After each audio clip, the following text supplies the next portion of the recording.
Dios les bendiga, pueblo de Dios, Iglesia La Viña. No saben cuánto los extraño. El miércoles tuvimos un servicio de oración a las 7 de la noche a través de Messenger y pude ver los rostros de ustedes y créanmelo, a pesar de que me dio una gran alegría verlos, al mismo tiempo me dio una nostalgia que no me la puedo sacudir. Los extraño, me hacen falta, son parte mía, lo llevo debajo de la piel a cada uno y créanme lo que no me aguanto por el día que esta situación se acabe y volvamos a reunirnos nuevamente. Cibernéticamente les doy un abrazo, un beso a cada uno de ustedes, hermanos, y bueno, bienvenidos a este canal. Uh, Vamos a estudiar la palabra de Dios porque es menester, hermanos, que mantengamos el fuego del altar, que es nuestro corazón, encendido. Amén. Y entonces esto lo hacemos a través de oyendo la predicación de la palabra, leyendo la Biblia, orando, ayunando, adorando a Dios. Yo sé que no tenemos ¿cómo le diría? La comodidad de juntarnos en la iglesia y estar cantando alabanzas al Señor, pero ¿sabe qué? Prenda la radio, ponga su canal de YouTube con alabanzas y adoración y cántele a Dios, hermanos. Hay algunos que se saben la música del mundo mejor que la música, las canciones que cantamos en la iglesia. Hermanos, adore a Dios.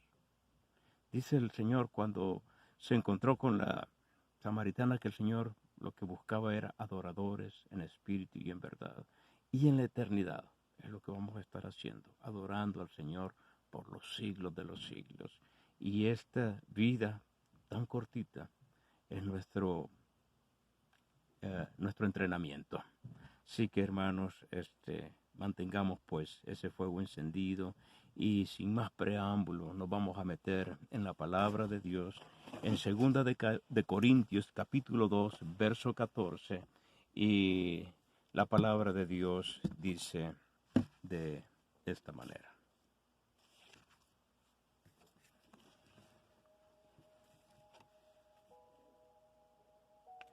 Mas a Dios gracias, el cual nos lleva siempre en triunfo en Cristo Jesús y por medio de nosotros manifiesta en todo lugar el olor de su conocimiento. Hay una frasecita aquí a la cual quiero que le pongan atención. El cual nos lleva siempre en triunfo en Cristo Jesús. Fíjese cuál es la mecánica de Dios, llevarnos siempre en triunfo. Y muchas veces nosotros no entendemos lo que Dios está haciendo porque cuando viene una prueba creemos de que Dios se nos ha volteado y está en contra de nosotros. Con todo y todo, hermano. Aún esas experiencias sirven para moldearnos, para ponernos en línea con Dios y eso es parte del caminar en victoria con Dios. Hermanos, al analizar nuestra fe, nos daremos cuenta de que con Dios no hay forma de perder. Todo lo tiene Dios tan programadito para que usted camine siempre en triunfo. Y el diablo sabe esto. Y por esa razón va a hacer todo lo posible para que usted y yo nos desubiquemos. Nada le gusta más al diablo que ver un cristiano desubicado, que no sabe qué hacer, que no sabe buscar el rostro de Dios. Es más, si ustedes han visto, por ejemplo, cuando en los documentales de África, que va la manada de búfalos o de venados o de gacelas y viene el león corriendo detrás de ellos para comerse una, generalmente se come al que está separado de la manada.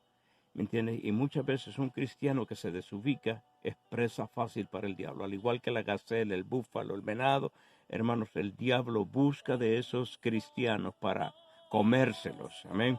Y entonces, queridos hermanos, nosotros tenemos que tener mucho cuidado, porque nada le daría mayor placer al diablo que ver un cristiano, como les dije, desubicado, ciego a las realidades del reino de los cielos.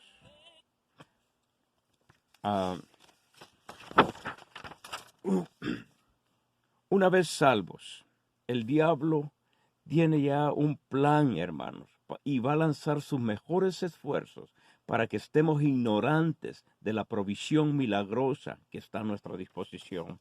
Si ustedes recuerdan en Romanos capítulo 8, cuando el Señor dice que Él no escatimó a su propio Hijo, sino que nos dio con Él todas las cosas. Escuche bien, todas las cosas. Hermanos, a veces por no estar conscientes de todas las cosas, nosotros cometemos errores graves y deshonramos a Dios, nos hacemos el sabotaje nosotros mismos, ¿verdad? Y entonces el diablo, hermanos, va a hacer que nos fijemos más en nuestras debilidades para que nos sintamos inadecuados, inferiores para con Dios y los hombres, amén. Y, y si gastamos tiempo, hermano, pensando en nuestras debilidades y pecados, el desánimo está a la puerta. Hay mucho cristiano que ya se descalificó a sí mismo porque cree que no la hace para cristiano. Y aquí no es cuestión de que si la hace o no la hace. Y le voy a decir un secreto a voces que la Biblia lo dice. No la hacemos. Así de fácil. ¿Me entiendes? Pero escuche bien, no la hacemos en nuestra propia capacidad, en nuestra propia fuerza. Y entonces a veces lo que mucho cristiano parece, hermanos, es de una miopía espiritual. Y podría llamarse nuestro mayor problema, porque no vemos, no percibimos lo que Dios está haciendo, lo que Dios nos ha dado. Y por eso Jesús nos dejó un ejemplo clásico acerca de la futilidad de enfocarnos en nosotros mismos y no en Él. Quiero que busquen conmigo en Mateo capítulo 14, versos 22 al 33. Es el relato clásico que nosotros los predicadores usamos a cada rato acerca de Pedro caminando sobre el agua. Es lo que vamos a leer ahorita. Dice, enseguida Jesús hizo a sus discípulos entrar en la barca e ir delante de él a la otra ribera, entre tanto que él despedía a la multitud. Despedida la multitud, subió al monte a orar aparte. Fíjense, el Señor Jesús necesitaba orar, siendo él Dios. Y cuando llegó la noche, estaba allí solo. Y la barca estaba en medio del mar, azotada por las olas, porque el viento era contrario. Mas a la cuarta vigilia de la noche Jesús vino a ellos andando sobre el mar. Y dice, y los discípulos viéndole andar sobre el mar se turbaron diciendo un fantasma y dieron voces de miedo. Pero enseguida Jesús les habló diciendo, tened ánimo, yo soy, no temáis. Entonces le respondió Pedro y dijo, Señor, si eres tú, manda que yo vaya a ti sobre las aguas. Y él le dijo, ven. Y descendiendo Pedro de la barca, andaba sobre las aguas para ir a Jesús. Pero al ver el fuerte viento tuvo miedo y comenzando a hundirse dio voces diciendo, Señor, sálvame. Al momento Jesús extendiendo la mano, asió de él y le dijo, hombre de poca fe, ¿por qué dudaste? Y cuando ellos subieron en la barca, se calmó el viento. Entonces los que estaban en la barca vinieron, escuche bien, y le adoraron, diciendo, verdaderamente eres hijo de Dios. Voy a hacer un paréntesis aquí. Muchos piensan de que Jesús es creación de Dios. Aquí la Biblia nos está diciendo que Él es Dios, porque el único objeto de adoración para nosotros, la humanidad, la creación de Dios, es Dios mismo. Y los discípulos vinieron y adoraron a Jesús. ¿Saben por qué? Porque Él es Dios, la segunda persona de la Trinidad. Él es Dios y merece nuestra adoración. Amén.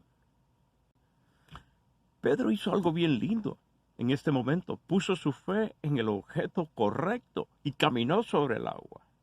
Y yo pienso que la mayoría de nosotros empezamos así, ponemos la fe en el objeto correcto, pero en un momento de nuestras vidas empezamos a escuchar, empezamos a ver ciertas realidades de lo que es la iglesia, de lo que es el caminar cristianos y nos distraemos. En vez de poner la vista en Dios, la ponemos en circunstancias. La ponemos en el hombre. Y ahí empezamos, hermanos, al igual que Pedro, a hundirnos. Nuestra fe se hunde.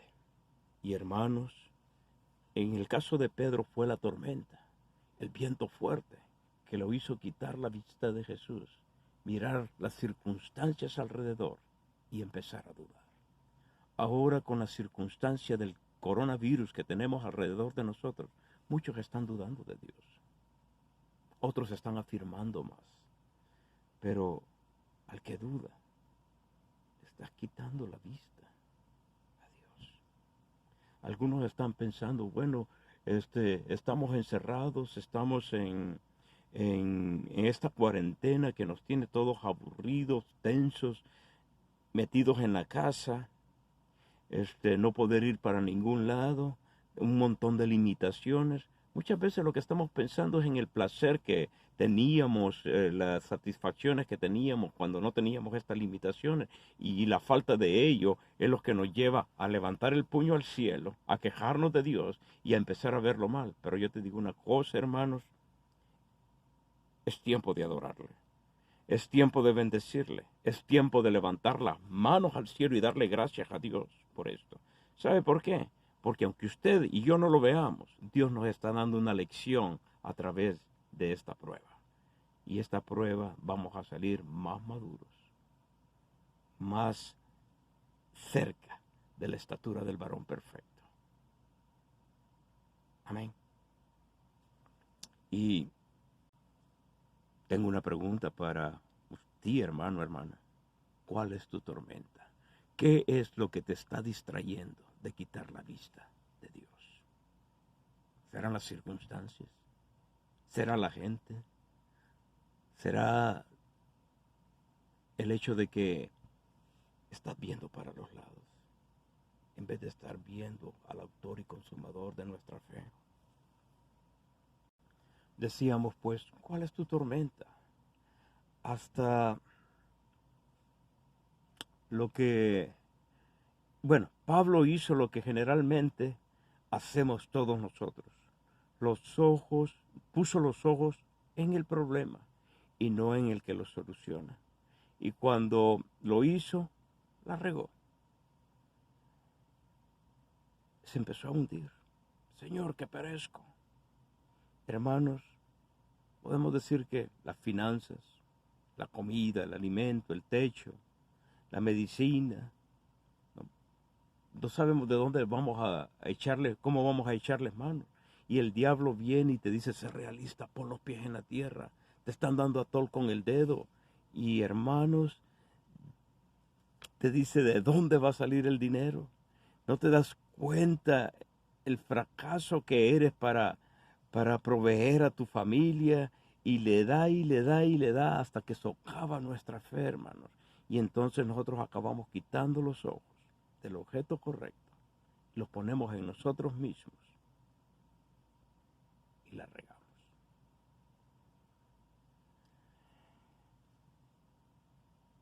Le quitamos la vista, decíamos, de confianza a Jesús y tratamos de resolver los problemas nosotros mismos, y es ahí donde la regamos y empezamos a hundirnos al igual que Pedro. Y las promesas de Dios suenan fantástico. Lo único que necesito es suficiente fe para crecer, creer que me funcionará. Sí, fe es la llave, hermano, hermana. Por eso el diablo nos confunde acerca de la fe también. Muchos dicen que necesito más fe. ¿Cuánta fe necesitas para provocar lo sobrenatural de Dios en tu vida? No hay la palabra de Dios dice que Dios nos ha dado una medida de fe a cada uno de nosotros. La situación es poner la fe en el objeto correcto. Algunos dirán, sí, pastor, pero los discípulos le pidieron a Jesús, aumentanos la fe. ¿Sabe qué es lo que hizo Jesús? darle la perspectiva correcta. No es cuestión de estar pidiendo mayor fe, porque a cada uno se nos fue dada una porción de fe. La misma fe que tiene aquel que se está jalando los pelos de desesperación porque no ve no ve la solución a sus problemas, la tiene aquel que está poniendo los ojos en el cielo y haciendo que Dios se mueva en favor de él y haciendo milagros, prodigios y señales. Es la misma fe, pero ¿en quién la has puesto? ¿En quién has creído? Cuando tienes una fe negativa, hermanos, créemelo, no te va a funcionar. Pero cuando has puesto la fe en el objeto correcto, como dice la palabra, créemelo, el cielo es el límite. Yo no sé si puedas verlo de esa forma, porque muchas veces el diablo nos tapa la vista, nos cega a las cosas de Dios. Y hermanos, aun cuando Dios nos está diciendo y diciendo y diciendo, seguimos dudando. Pero bueno, tal vez esta noche, con esta predicación, podamos dejar ese círculo vicioso de no creer. Y muchas veces el diablo nos va a dar la razón. Sí, es cierto, Dios provee, Dios tiene todas las riquezas para dártelas, pero necesitas más fe. ¿Sabe qué? Repréndalo, la fe ya la tiene. Dios no te va a quitar eso. La fe ya la tienes. Lo que tenemos muchas veces es una fe dividida. Y funciona de las dos formas, para lo negativo y para lo positivo. Quisiéramos tener fe, más fe, cantidad de fe. Y ese es un concepto sin base bíblica, como les digo. Fe es responsabilidad, mi respuesta a la habilidad de Dios. Bíblicamente hablando, Él es el objeto de la fe que le da a la fe su poder, hermanos. Si fe del tamaño de la semilla de mostaza es puesta en Él, esa montaña se va a mover. Amén. Y hermanos, no hay poder en la fe. El poder está en Jesús. Amén. Ahora quiero preguntarles algo.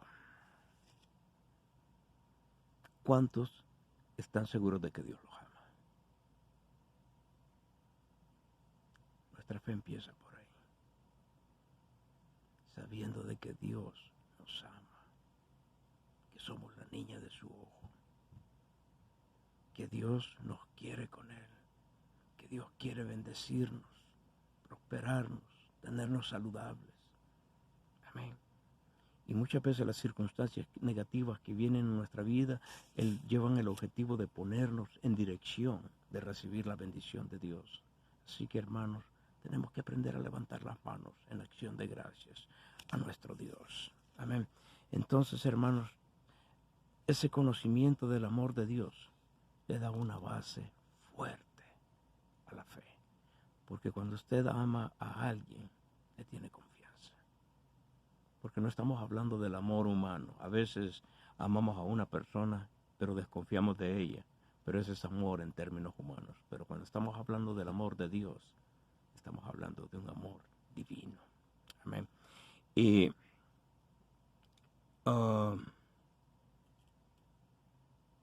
no, hermanos,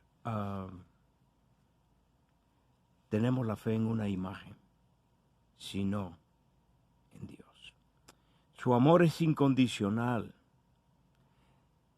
Tenemos que creer en su perdón de nuestros pecados, pasados, presentes y futuros.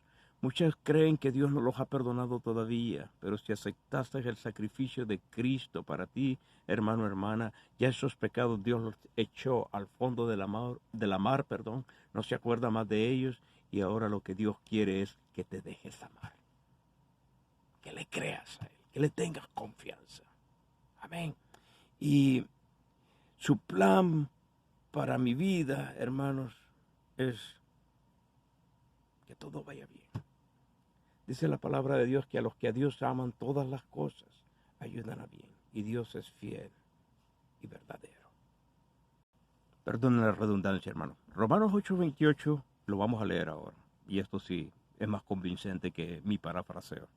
Sabemos, dice, Romanos 8:28, que a los que aman a Dios, todas las cosas les ayudan a bien, esto a los que conforme a su propósito son llamados. Y nosotros hemos sido llamados. Nosotros amamos a Dios. Todo lo que pasa en nuestras vidas, hermanos, ayuda para bien.